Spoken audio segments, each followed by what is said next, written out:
بيقول فايدة عصير العنب الأحمر. الكلام ده مش كلام أنا بقى، أنا دلوقتي هقرأ لكم بالضبط ما نشر في مجلة سيركولوشين الأمريكية الصادرة عن الجمعية الأمريكية لأمراض القلب. أنا بقى دلوقتي هتكلم، تسمحوا لي أنا هقرأ اللي اتكتب في المجلة الأمريكية بالضبط عن العنب الأحمر. بتقول المجلة إيه بقى؟ طبعا الحتة الأولانية دي من الكتاب عندي. يؤكد علماء التغذية الآن على أن العنب الأحمر يحتوي على مواد فعالة مضادة لانسداد الشرايين والجلطات الدموية أكثر مما يحتويه العنب الأخضر أو الأبيض. طب إيه السبب؟ هقول لك ليه.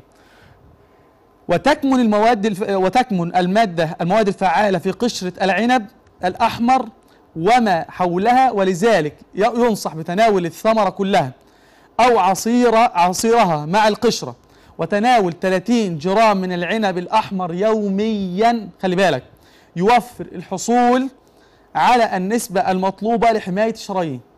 ما شاء الله، الله أكبر. يعني العنب الأحمر علاج كامل وشامل، منحة ربانية وكنز نبوي كامل لعلاج الشرايين. كما يستخدم العنب الأحمر الآن في مواد التجميل لاحتوائه بكثرة على مضادات الأكسدة. اسمع بقى الدراسة اللي أكدتها جامعة ويكسينين في أمريكا، والتي نشرت عن المجلة الصادرة عن الجمعية الأمريكية لأمراض القلب. المجلة بتقول إيه بقى؟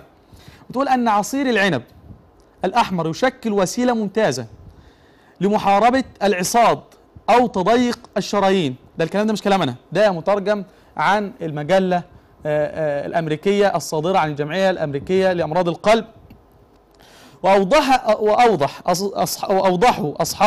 أصحاب هذه الدراسة أن استهلاك عصير العنب خلال فترة أسبوعين ساعد على زيادة ليونة الأوعية الدموية.